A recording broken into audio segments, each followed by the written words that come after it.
আমি এখন দাঁড়িয়ে আছি বাংলাদেশের লোহাখচি তথা আদিতমারি উপজেলা এবং লালমনিরহাট জেলার একটা প্রত্যন্ত সীমান্তবর্তী এলাকায়। আমি একজন ভাইয়ের সাক্ষাৎ পেয়েছি, তার সাক্ষাৎকার গ্রহণ করব। দাদা, আপনার নাম? আমার নাম হলো ভবেনচন্দ্র বর্মন। ভবেনচন্দ্র বর্মন। আপনি এই যে বস্তা, এই যে আপনার হাতে দেখতে পাচ্ছি একটা ঝাঁটা, আপনার কি কাজ, কি পেশার সঙ্গে যুক্ত? আমি গোয়ালি করি। গোয়ালি না? তার মানে গোয়ালির গান তারপর বাড়ি বিশুদ্ধ করেন, ধান তোলেন। আচ্ছা, আমাকে 2 লাইন একটু গান শোনাবেন?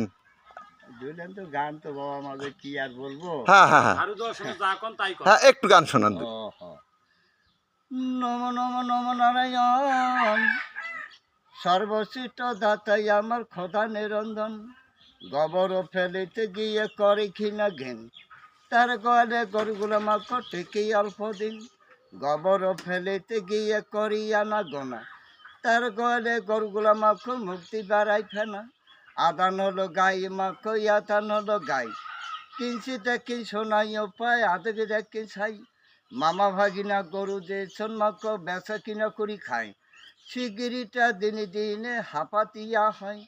সকালে উঠি সংসার আমাকে সন্ধ্যাবেলা বাতি, মা লক্ষ্মী উঠি বলে আমি ঘরে বসতি।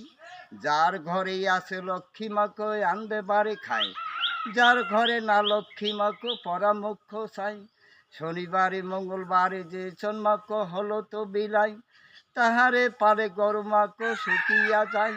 ভিজা কাপড়ে ভিজা চুলে যে জন্মাক গোয়ালতে যায়, ঢেনা রক্ষ হয় আমাকে গরু মারা যায়।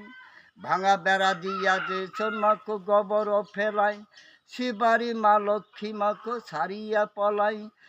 একে জোড়া গুয়া পান মাকে পূর্ণ কুলা ধান, 10টি পয়সা দিয়া মাকে করিবেন গোরক্ষনাথের দান। আপনার নামটা আরেকবার বলবেন? আমার নামটা হলো ভবেনচন্দ্র বর্মন। ভবেনচন্দ্র বর্মন বাবু সাহেবকে অশেষ ধন্যবাদ।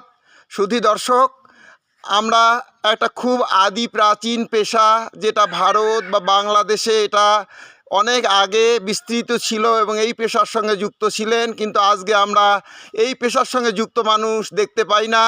এখানে আমি এনাকে পেয়ে এই ভবেনচন্দ্র বাবুকে অশেষ অশেষ ধন্যবাদ জানাই।